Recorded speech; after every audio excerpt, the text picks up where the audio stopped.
What Trump did to Venezuela is the same thing Woodrow Wilson did to Haiti in 1915. I'm seeing a lot of Venezuelans celebrating, and I think that you should think before you get to throwing up wine and feasting. Because what they did in Haiti was set up a puppet government, slowly extract the resources and the people for cheap labor, and then pretend as if this country is running itself, knowing damn well the country's not running itself. Every single government official that you guys have in office is bought out and is literally a puppet. Then fast forward to now, why do y'all think that Haiti's in the state that it's in now? Haiti is rich with iridium. Venezuela is rich with oil. Trump just now said he's going to implant a government. What do you think comes next? Please take a second. While you're celebrating, that's fine, because he was a horrible man. Maduro was not a good man. We get that. But please take a second to think, is Trump better? Is he better? Because I'm not sure if people aren't paying attention, but Marco Rubio was pledging to do the very same thing to Haiti. Now. So we're about to let history repeat itself because people are too comfortable on their goddamn phones. I want to be very honest. When I first saw the story about Venezuela, my reaction wasn't shock, it was discomfort, deep discomfort. Because what we are watching right now isn't just politics, it's not just foreign policy, it's power being exercised in a way that feels disturbingly familiar. A powerful country stepping into another nation and deciding who stays, who goes, and who gets removed. Now, there are people celebrating this, there are people cheering, there are people that are happy. But I saw in a clip on TikTok that these people celebrating seems to be coming from outside Venezuela. That means they are not even in Venezuela. So the question is, if this is really justice, why does it feel so wrong? Let's talk about it. Let's talk about it. Let's get into the rest of the video. And please let me know what you guys think in the comment section about this video. The people of Venezuela have every right to celebrate that their dictator president got snatched up and he's no longer there. You have every right to celebrate. But I need to leave you with this. This is you guys celebrating after the president dictator got snatched up. You know what's make this eerily similar to another situation that happened 20-some years before? It was when Saddam Hussein got executed and everybody started celebrating. Everybody in Iraq started celebrating. And you know what happened in Iraq? Their country ended up 15 million times worse than it was under Saddam Hussein's rule. Not saying that Saddam Hussein was a great leader or anything like that. I'm saying because the United States invaded and didn't mind their own damn business. They literally made that country, Iraq, 15 million times worse. Because we just got to have our hands in everything. And we really only went there for oil. We sat here and we act like we cared about the people in Iraq. We really just wanted their oil. We blanketed calling it the war, or the war on terrorism. It wasn't no damn war on terrorism. They just wanted your damn oil. Bush was greedy. That's what happened. And now everyone in Iraq has been screwed for the past 25 years. And I predict the same thing is going to happen to the people in Venezuela. It's unfortunate. Again, they have every single right to celebrate and be happy because their leader was a piece of crap. But because the United States just gotta have their hand in everything and they want to blanket it as, oh, we're just helping the people in Venezuela. History is repeating itself. The people in Venezuela just don't know it yet. And American citizens are just trying to warn y'all. We've seen this happen before. It's unfortunate. America will run Venezuela. America will run Venezuela.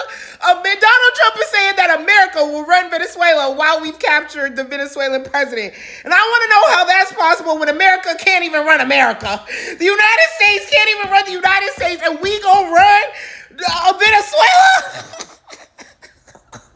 We haven't even figured out health care for the American people. They are trying to cut federal child care payments to all 50 states in America. But America will run Venezuela. How does that make sense? We're not even running our own country. I thought this was all about make America great again. How are we gonna make America great again? And they run in two different countries at the same time. What makes this administration think that they can run a country? Look at all the evidence. America cannot run nobody else's country because we can't run our own country. So how is America gonna run Venezuela? And it's very clear that was their whole plan the entire time. Ah! Imagine if Donald Trump was kidnapped and America was invaded overnight. That's exactly what happened in Venezuela. And before I get into my thoughts on it, let me roll you a clip. So you say during the war you can't have elections. So let me just say 3.5 years from now. So you mean if we happen to be in a war with somebody, no more elections? Oh, that's good. I wonder He implies that we have to cancel the election if the U.S. is at war, and then he manufactures a war by blowing up fishermen in Colombia and claiming they Venezuelan drug dealers. Which brings me to two important points. One about the war on drugs and one about law and order. The first is that it's supposed to be the president and the party of law and order and keeping the Constitution and abide by the law. Did he get authority from the Congress to be able to invade and wage war Venezuela? No, he did not. Which brings me to the second point of how these folks full of shit.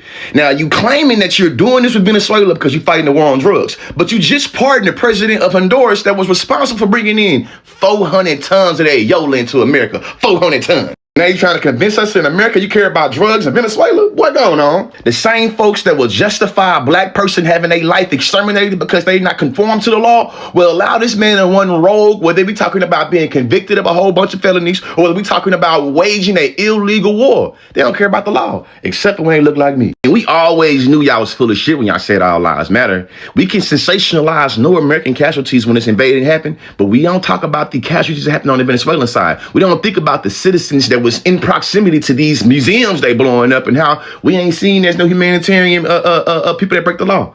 What does this have to do with the shit countries Donald Trump is always talking about? Well, a lot of those individuals are coming to America for asylum because the American government, what Donald Trump did, they'll do shit like they did to Venezuela. Destabilize the country, making it where it's easy to take their resources. What happens is now the country is running rogue because the leadership has been taken away. You kidnap the leader. But confirmation bias allows us to say, this proves that these people are irrational and underdeveloped, and it justifies us doing better with their resources because look at them. They ain't even got no leadership. You took away their leadership. Now peep this. If your shit country elects a leader that they feel like can help their country get out of shit and America believes they need to be in that shit, they'll find a better leader that's more friendly with American interests. Remember that woman that gave Trump the Nobel Peace Prize? I'm gonna roll a clip from under the SV. Listen to this. Venezuela is technically a democratic country, and they held an election in 2024 just like we did for president.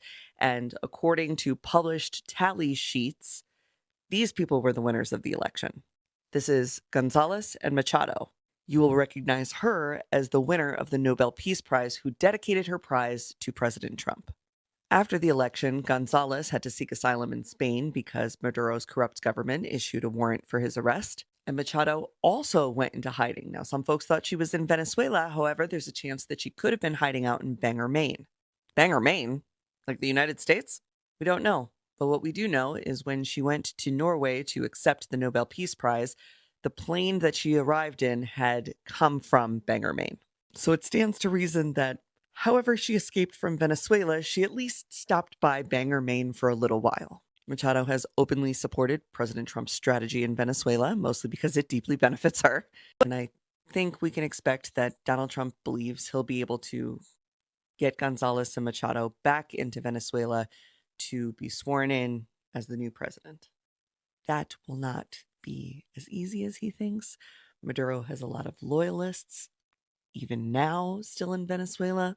And, you know, historically, South American nations don't really like when the United States comes in, captures their leader, and helps usher in a presidential candidate that is more amenable to the United States' tastes. So in conclusion, what you see is the same international laws that America will justifiably go invade a country because they feel like you broke them is the same humanitarian and international laws that America will break to justify its own interests. If anything, this entire situation should illustrate this. When folks say, if you don't like it here, you can leave, it proves to them that they don't understand international relations. It shows you that American imperialism, they power stretch past the East Coast and the West Coast. If they want something from your ass in Venezuela, they'll reach out and touch you. They don't like your president, they'll kidnap him. We are witnessing history And us as Americans getting the short end of the stick. We can't get no health care. We got money for wars, but can't feed the poor. R.I.P. to Pop.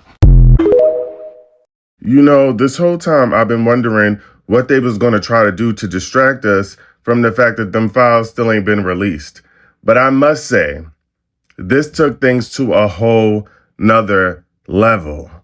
Like, I can't even lie, this whole fiasco is a pretty good distraction because who can focus on files when the president of Venezuela and his wife were kidnapped? But, like, I don't know. And listen, I get it. The people of Venezuela are celebrating in the streets because they are free of a dictator. But apparently the US is supposed to be taking over Venezuela while they transition? That's weird. That's suspicious.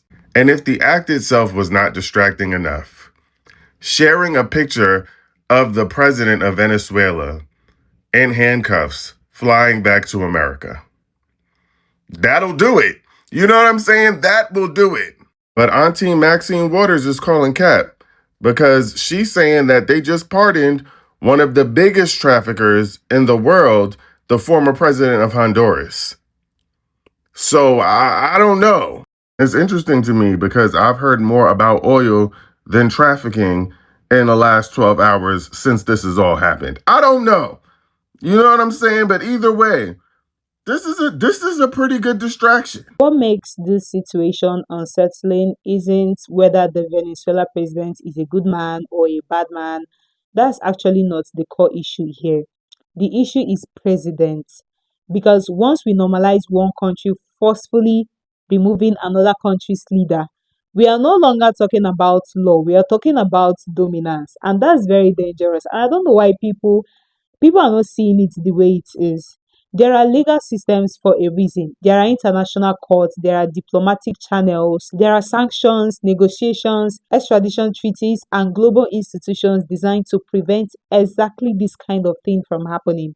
So, when those systems are bypassed, when a leader is taken by force and it's brushed off like it's nothing, that should alarm everyone, not just Venezuela. What bothers me most is how casually this is being discussed. A president was taken, a nation's sovereignty was challenged, and people are reacting like it's entertainment. That lack of seriousness is frightening because if this can happen to Venezuela today, it can happen to any country tomorrow, especially weaker ones. And once the world accepts that force is an acceptable solution, diplomacy becomes meaningless. This isn't about defending a man, it's about defending boundaries, it's about asking where power should stop. And if we don't ask those questions now, we will only ask them later when consequences are much worse. But anyway, those are my thoughts. Let me know what you guys think in the comment section about this. Do you see this as justice or as overreach? And as always, if you made it this far, thank you so much for watching this video with me. Please don't forget to share this video. And if you haven't subscribed yet, please do well to subscribe. I will see you guys in the next one. Bye.